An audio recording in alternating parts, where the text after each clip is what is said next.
y a dans la Bible une prière que Salomon a prononcée debout, bras levés vers le ciel, devant tout le peuple d'Israël assemblé. 39 versets. La prière la plus longue jamais attribuée à un être humain dans toute l'Écriture sainte. Les théologiens la citent, les prédicateurs en extraient des fragments, les commentateurs l'analysent verset par verset depuis des siècles. Et pourtant, dans 30 ans de sermons dans toutes les langues, l'arabe, le français, l'anglais, le wolof, il y a 7 versets de cette prière dont je n'ai jamais entendu parler une seule fois. Pas une fois. Les versets 46 à 53. Non pas parce qu'ils sont difficiles à comprendre, non pas parce qu'ils sont obscurs ou ambigus, mais parce que ce qu'ils disent dérange quelque chose de fondamental dans les structures que les hommes ont construites depuis 3000 ans pour contrôler l'accès à Dieu. Ce soir, je vais vous dire ce que ces 7 versets contiennent et pourquoi ils ont été mis dans les marges. Je m'appelle Tafsir. Je passe ma vie entre les textes anciens et la sagesse transmise sans livre. Depuis 40 ans, je lis. Depuis 40 ans, je cherche ce qui se cache dans les angles morts de ce qu'on enseigne. Ce soir, je veux vous parler d'une prière. Pas d'une protection physique, pas de sel, pas d'eau, pas d'huile. Pas d'un geste à répéter sur un enfant ou devant une porte. Uniquement des mots. Les mots que Salomon a prononcés. Les mots qui ont été systématiquement écartés des sermons. Et ce qu'il reste encore à faire avec ces mots, ce soir, Tism, exactement là où vous êtes. Parce que dans ces 7 versets, Salomon a inclus quelque chose que je n'ai rencontré nulle part ailleurs dans toute la littérature religieuse de l'humanité. Il a prié pour des gens qui n'existaient pas encore. Il a prié pour vous. Laissez-moi vous mettre dans la scène. Nous sommes à Jérusalem, il y a environ 3000 ans. Le temple est enfin terminé. 7 ans de construction. Des milliers d'ouvriers. La gloire de Dieu, la Shekinah, dans la terminologie rabbinique, remplit le temple d'une telle densité que les prêtres ne peuvent plus officier. Ils sont paralysés par la présence. C'est dans ce moment que Salomon se lève, devant toute l'assemblée d'Israël, devant les anciens, les chefs de tribu, les princes. Il étend les bras vers le ciel et il prie. Les premiers versets sont connus. Salomon rappelle l'alliance de Dieu avec David, son père. Il liste les catastrophes possibles, une par une.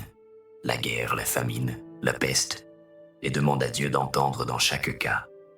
Mais ce ne sont pas ces versets qui ont disparu des sermons. Ce sont ceux d'après. Verset 46.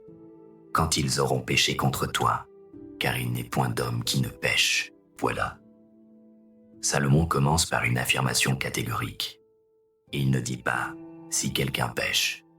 Il dit « quand ils auront péché ». Parce qu'ils pêcheront, c'est certain. Il n'y a point d'homme qui ne pêche. Pas un seul. Aucune exception. Et si tu te seras irrité contre eux, et que les vainqueurs les auront emmenés captifs dans un pays étranger, loin ou près, s'ils rentrent en eux-mêmes dans le pays de leur captivité, et s'ils se repentent et te supplient, verset 49, entends du lieu de ta demeure, des cieux, leurs prières et leurs supplications. Salomon demande à Dieu d'entendre des gens qui prient depuis l'exil, des gens qui ont péché et qui ont été emportés loin. Ce n'est pas encore ce qui dérange, c'est ce qui vient après. Verset 50. Pardonne à ton peuple ce qu'ils ont fait contre toi, et toutes leurs transgressions avec lesquelles ils auront transgressé contre toi. Fais-leur trouver miséricorde devant ceux qui les ont emmenés captifs. Salomon demande le pardon pour des pécheurs, sans condition préalable, sans mérite à démontrer. Et le verset 52. Que tes yeux soient ouverts sur la supplication de ton serviteur et sur la supplication de ton peuple Israël, pour les exaucer dans tout ce qu'ils t'invoqueront. Voilà. Vous voyez ce qui dérange? Salomon n'a pas dit « entends les gens justes ». Il n'a pas dit « entends les gens qui ont fait pénitence complète ». Il a dit « entends quiconque se tourne vers toi », même depuis l'exil, même après avoir transgressé. Il suffit de se tourner, de dire « nous avons péché, nous avons fait le mal ». Et Salomon dit à Dieu « entends-les ». C'est là que le professeur Caron entre dans cette histoire. Montréal, hiver 2011. J'avais 35 ans. Je préparais un exposé pour mon doctorat en sciences religieuses comparées à l'Université de Montréal sur les prières royales dans la littérature biblique. Je lisais le premier livre des Rois, chapitre 8, pour la 5e fois de ma vie, cette fois en hébreu, et j'arrive au verset 46 à 53. Je m'arrête. J'avais lu ce chapitre 5 fois. J'avais entendu des dizaines de sermons sur la dédicace du temple. Je n'avais jamais vraiment vu ces 7 versets. Ce qu'ils disent, c'est que Salomon prie pour des gens qui n'existent pas encore, des pécheurs futurs, des gens qui seront en exil dans des pays que Salomon ne connaît pas, dans des directions qu'il ne peut pas voir, des gens qui vivront dans 1000 ans, 2000 ans, 3000 ans. J'appelle mon directeur de thèse, le professeur Caron, un homme que j'avais eu du mal à aborder pendant mes premières années à Montréal. Il avait cette façon particulière de regarder par-dessus ses lunettes qui me faisait sentir que chaque question devait mériter d'être posée. Je lui lis les versets à voix haute. En français. Silence au téléphone. Puis le professeur Caron dit quelque chose que je n'ai jamais oublié. Il dit « C'est gênant ces versets-là, parce que si Salomon a raison, si Dieu entend vraiment n'importe qui se tourne sincèrement vers lui, même après avoir tout fait de travers, alors qu'est-ce qu'on fait des structures qu'on a construites pour contrôler l'accès ?» Je reste silencieux. Il ajoute « Ce passage ne s'enseigne pas parce qu'il rend tout le monde inutile. Les intermédiaires, les conditions, les mérites, tout ça. Salomon a écrit une prière qui court-circuite tout le système. » J'ai raccroché quelques minutes plus tard. Et j'ai compris ce soir-là quelque chose que j'aurais dû comprendre bien plus tôt. Certains textes ne disparaissent pas parce qu'ils sont faux. Ils disparaissent parce qu'ils sont trop vrais. Mais quelle est exactement la mécanique de cette disparition ? J'en ai identifié 3 mécanismes, documentés dans les sources historiques. Le premier mécanisme, l'accès direct. Ces 7 versets suggèrent un accès direct à Dieu sans intermédiaire religieux. Pas besoin de prêtre, pas besoin d'imam, pas besoin de rabbin. Pas besoin de conditions préalables autres que de se tourner sincèrement. Pour n'importe quelle structure d'autorité religieuse, ce texte est une menace fondamentale. Si Dieu entend quiconque se tourne vers lui, vraiment quiconque, pécheur ou non, pourquoi payer des indulgences ? Pourquoi se soumettre à une caste de spécialistes du divin si l'accès est universel et direct ? Le deuxième mécanisme, la figure de l'impie total. C'est là qu'entre le petit-fils de Salomon, Manassé. La lignée est documentée. Salomé, Gédéam, Abia, Asa, Josaphat, Joram, jusqu'à Ézéchias, qui engendre Manassé. Manassé est le roi le plus impie de toute l'histoire d'Israël. Le deuxième livre des rois, chapitre 21, le dit explicitement. Manassé pratiquait la sorcellerie. Il installait des idoles dans le temple même que Salomon son ancêtre avait construit. Il pratiquait la divination. Il offrait ses propres fils en sacrifice par le feu. Et le texte dit « Manassé induisit Juda à agir plus mal que les nations que l'Éternel avait exterminées. Plus mal que les nations exterminées. Cet homme était le pire. Et pourtant, deuxième livre des Chroniques, chapitre 33, versets 12 et 13. Quand il fut en détresse, il adressa des supplications à l'Éternel son Dieu et s'humilia devant le Dieu de ses pères. Il le pria, et Dieu se laissa fléchir. Il exauça sa supplication, le ramena à Jérusalem et lui rendit son royaume. Manassé prie. Dieu l'entend. Il est restauré. Mais le texte dit « Il pria ». Sans nous donner le contenu de cette prière, des auteurs juifs anciens, entre le 2e et le 4e siècle après Jésus-Christ, ont rédigé un texte court, 15 versets, qui reconstitue cette prière. On l'appelle la prière de Manassé. Elle figure dans la Bible orthodoxe grecque. Elle figure dans la Bible éthiopienne orthodoxe, le canon le plus étendu du christianisme, 81 livres, et en 1546 au Concile de Trente, l'Église catholique a officiellement exclu la prière de Manassé du canon. La raison documentée dans les archives du Concile n'est pas que ce texte est faux. La raison est celle-ci. La prière de Manassé suggère qu'un homme qui a fait le pire imaginable peut encore être entendu de Dieu directement. Ce texte a été retiré. Non pas parce qu'il accordait trop peu, mais parce qu'il accordait trop. Le troisième mécanisme, la prière opérationnelle sans médiateur. Dans les traditions de la clavicule de Salomon, ces grimoires médiévaux compilés entre le XIVe et le XVe siècle, les prières d'ouverture suivent une structure que les historiens des religions appellent l'historiola. Elle consiste à rappeler à Dieu un acte précis qu'il a déjà accompli, puis à lui demander d'agir de même. Toi qui as entendu Salomon debout devant le temple, Atalua. Ce type de prière donne à l'individu un accès direct à Dieu sans médiateur. L'Église de Paris, en 829, a interdit la copie de ces textes sous peine d'excommunication. Non pas parce que ces prières étaient sataniques, mais parce qu'elles fonctionnaient sans avoir besoin de personne pour les autoriser. Les trois mécanismes convergent vers le même point. Ces prières ont été supprimées non pas parce qu'elles ne fonctionnaient pas, mais parce qu'elles fonctionnaient trop bien et trop directement.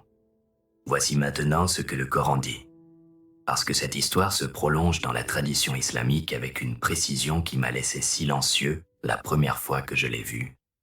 Sourate An-Naml, chapitre 27, verset 19.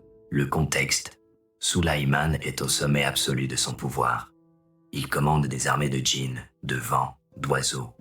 Et dans ce moment, à ce sommet absolu, il entend quelque chose d'inattendu. Une fourmi.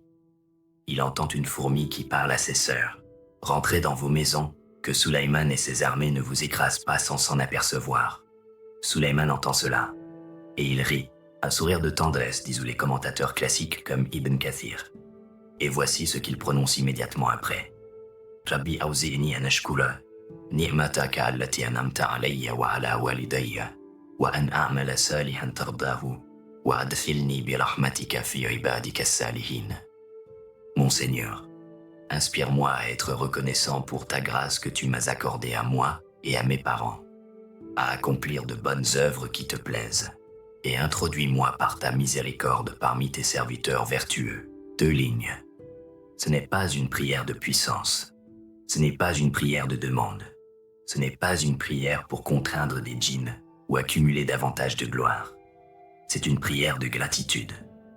Au sommet absolu de sa puissance, Sulaiman prie pour une seule chose, être reconnaissant, faire ce qui plaît à Dieu, être compté parmi les vertueux. Un roi qui aurait tout à demander ne demande rien pour lui. Et puis il y a la deuxième prière de Sulaiman que je veux vous montrer, la plus déroutante. Sourate Sad, chapitre 38, verset 35. Pour comprendre ce verset, il faut lire celui qui le précède. Verset 34. Nous éprouvâmes Sulaiman et plaçâmes sur son trône un corps, puis il revint à nous. Les commentateurs expliquent qu'un imposteur a occupé temporairement le trône de Sulaiman, que le roi le plus puissant du monde s'est retrouvé, pour un temps, dépossédé de tout. C'est depuis ce rien qu'il prie. Verset 35. Mon Seigneur, pardonne-moi et accorde-moi un royaume qui ne soit donné à nul autre après moi, car tu es le grand donateur. Ce n'est pas une prière d'arrogance, c'est une prière prononcée depuis le fond, depuis la chute, depuis la dépossession totale. Et elle est exaucée. Regardez maintenant ce que nous avons. Manassé, petit-fils de Salomon par la lignée royale, l'homme le plus impie de l'histoire d'Israël, prie depuis le fond de sa faute et est entendu. Sulaiman dans le Coran, dépossédé de son trône, dépouillé de tout, prie depuis sa chute et est restauré. Et premier livre des rois, chapitre 8, versets 46 à 53. Salomon prie pour les pécheurs futurs en exil, qui prieront depuis leur faute, et demande à Dieu de les entendre. 3 traditions, 3 textes, une seule vérité. La prière la plus puissante n'est pas celle que prononce le juste, c'est celle que prononce quelqu'un qui n'a plus rien à offrir, et qui se tourne quand même. Voici maintenant ce que je veux vous transmettre. Le titre de cette vidéo promettait une prière. Je dois vous la donner, en 3 niveaux, parce qu'il n'y a pas une seule clé dans cet héritage salomonique. Le premier niveau, c'est le texte lui-même. Premier livre des rois, chapitre 8, versets 49 et 50, adapté pour la prière personnelle. Seigneur, entends ma prière et ma supplication. C'est moi droit. Pardonne ce que j'ai fait contre toi. non pas parce que je suis digne, non pas parce que je mérite d'être entendu, mais parce que tu as dit à Salomon que tu entendrais quiconque se tournerait vers toi avec sincérité, même depuis l'exil, même depuis la faute, même depuis le fond. Et verset 52, que tes yeux soient ouverts sur ma supplication, c'est tout. Ce sont les mots de Salomon, prononcés il y a 3000 ans pour vous, pour les exilés qu'il ne connaissait pas encore, dans des pays qu'il n'avait pas vus, à des époques qu'il ne pouvait pas imaginer. Ces mots vous appartiennent. Le deuxième niveau, c'est la prière de un naml.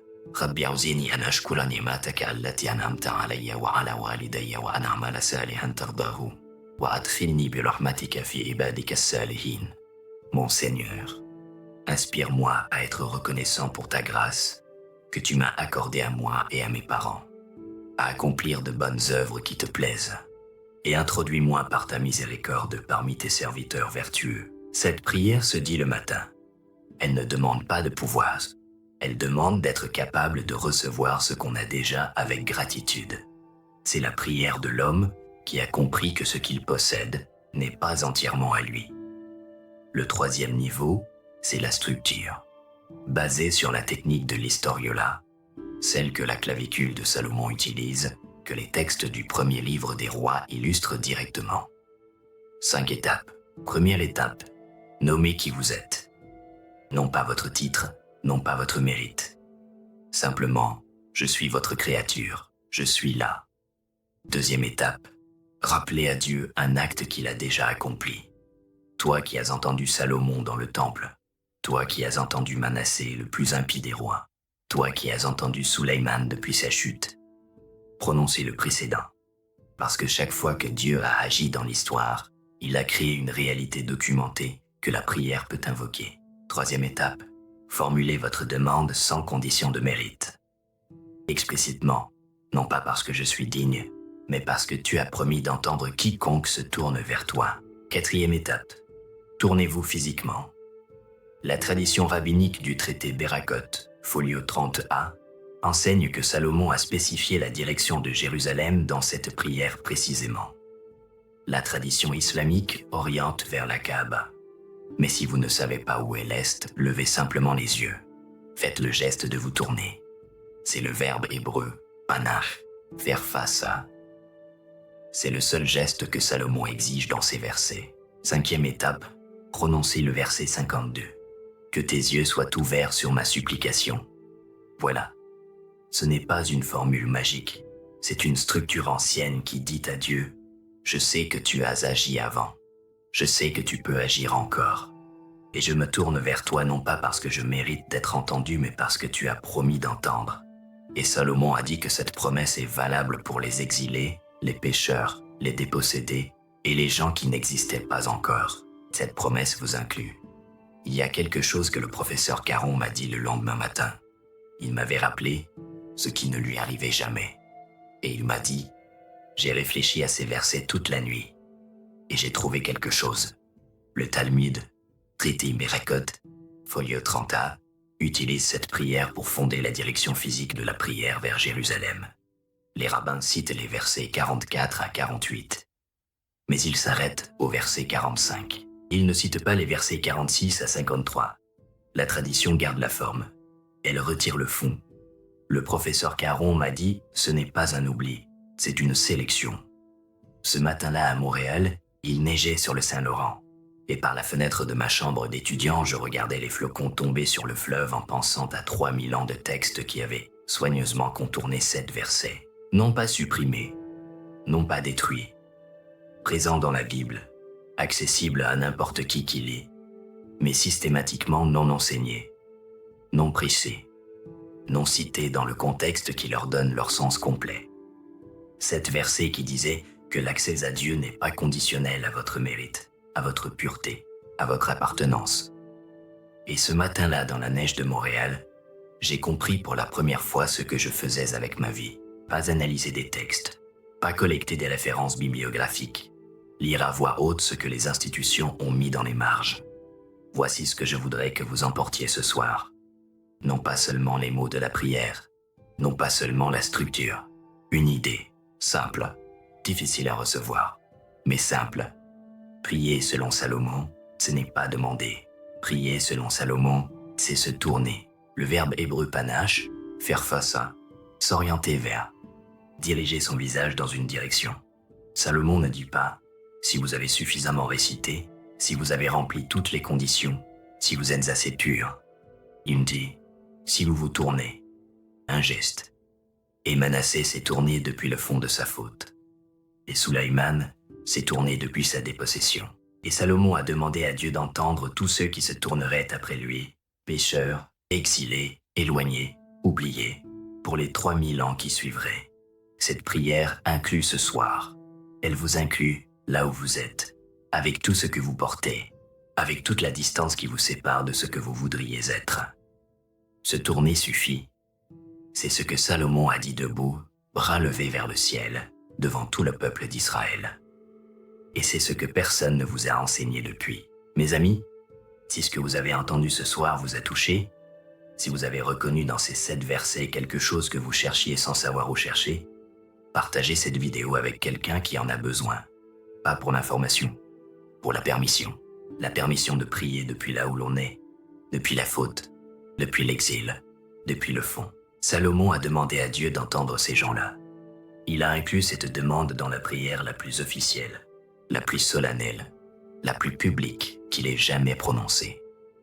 Peut-être que la personne à qui vous enverrez cette vidéo ce soir est précisément l'une de celles pour qui Salomon a prié. Abonnez-vous à cette chaîne, parce que la prochaine fois, je vous parlerai de quelque chose que les textes salomoniques révèlent sur les rêves, sur pourquoi certains rêves reviennent encore et encore, ce que Salomon enseignait sur les messages reçus pendant le sommeil, et comment distinguer ce qui vient de Dieu de ce qui cherche simplement à vous troubler pendant la nuit. Que la sagesse de Salomon vous protège cette nuit. Que la paix soit avec vous, mes amis.